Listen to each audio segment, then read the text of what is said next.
کو. یہ ذاکر صاحب کا ایک نیا فتویٰ سن لے، پھر اس پہ ہم آگے تبصرہ کریں گے. مزار پہ جانا صحیح ہے کہ غلط ہے؟ بھائی صاحب نے بہت اچھا سوال پوچھا. دیکھو اس کا جہالت دیکھو. سوال ہے مزار پہ جانا جائز ہے کیا غلط ہے، تو جواب دینا چاہیے جائز ہے یا ناجائز ہے، جو بھی اس کا نظریہ، جواب بھلتا ہی ہے. اسی لیے میں کہتا ہوں کہ اسلام کو جاننے کے لیے مسلمان کو مت دیکھو، قرآن اور حدیث کو دیکھو. قرآن میں کہیں بھی نہیں لکھا ہوا ہے کہ مزار بناؤ. قرآن میں کہیں بھی نہیں لکھا ہے مزار بناؤ. کیا کرو پھر؟ لاش کو لٹکا دو. ارے مزار اور قبر میں کوئی فرق نہیں ہے. اولیاء کی اگر وہ قبر ہو تو ادباً مزار کہتے ہیں اس کو. عام آدمی کی قبر ہو تو قبر بولتے ہیں. جیسے میں پہنوں تو جوتی ہے، مگر سرکار کے پیر میں ہو تو نالین ہے. وہ صرف ادب ہے نا بھائی. ہم اوڑھ لوں تو چادر ہے، ہمارے علماء اوڑھ لوں تو چادر شریف ہے. ادباً بات بولی جاتی ہے. ہم بولے دانت ہے، میرے دانت ہے، رسول کے ہو تو دندان ہے. میں تھوکوں تو تھوک ہے، نبی پاک عطا کر دے تو لعاب ہے. تو ادباً جملے ہیں. تو اب بزرگ کی قبر کو ہم مزار بولتے ہیں عام بندے، لیکن مطلب کئی حدیث میں نہیں آیا مزار بناؤ تو کہ ہوا میں لٹکاؤ. کتنا بڑا جاہل ہے یار. یہ میرے سمجھ میں نہیں آتا کیسے اس کو اتنا بڑا اسکالر سمجھتے ہیں لوگ. کہ مزار بناؤ. یہاں تک کہ اللہ کے رسول محمد صلی اللہ علیہ وسلم نے کہا کہ کوئی بھی قبر پکی نہیں ہونا چاہیے، اگر پکی ہے تو اس کو زمین سے نشر کرنا چاہیے. میں چیلنج کر رہا ہوں ذاکر نائک مجھے کوئی حدیث دکھا دے کہ رسول اللہ نے کہا کہ پکی مزار نہیں ہونا. سرکار نے یہ کہا کہ قبر کو حد شرح تک کرو، اونچی نہیں ہونا چاہیے. پکی کا ذکر ہی نہیں ہے. یہ تو علماء کے فتوے کے اوپر سے پکی کر سکتے، اندر سے نہیں کر سکتے. اندر سے. اور جتنی مزاریں ہمارے یہاں، ایک بات سن لے، میں ایک خاص بات بتا رہا ہوں، ان بیچاروں کو غلط فہمی بہت دور بڑی ہے. آپ اجمیر شریف جائیں، چاہے خواجہ بختیار کاکی رحمۃ اللہ علیہ کی مزار پہ جائیں، یا ناگپور سرکار تاج الاولیاء کی مزار پر آ جائیں.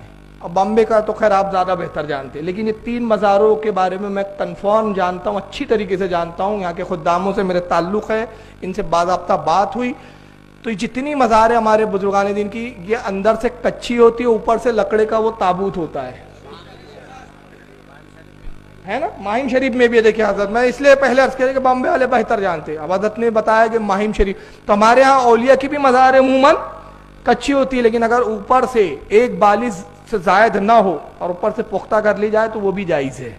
لیکن اب بہرحال یہ رسول اللہ کی حدیث کوٹ کر رہا ہے اور غلط حدیث کوٹ کر رہا ہے. کہا کہ کوئی بھی قبر پکی نہیں ہونا چاہیے، اگر پکی ہے تو اس کو زمین سے نشر کرنا چاہیے. مزار پہ جانا اگر پکی ہے تو زمین سے اس کو نشٹ کہاں سے کرنا چاہیے؟ زمین سے، یعنی زمین سے لیول میں. اسی حدیث کو نہ سمجھنے کی بنا پر ان بیوقوفوں نے کیا کیا کہ جنت البقیع کو بٹھا دیا، جنت المالا کو بٹھایا. مگر آئیے حدیث رسول ہمیں رہنمائی کرتی ہے کہ قبر کتنی ہونا چاہیے. آئیے بخاری شریف دیکھیے اس تعلق سے. اب بخاری کے بعد تو گنجائشی ختم ہے.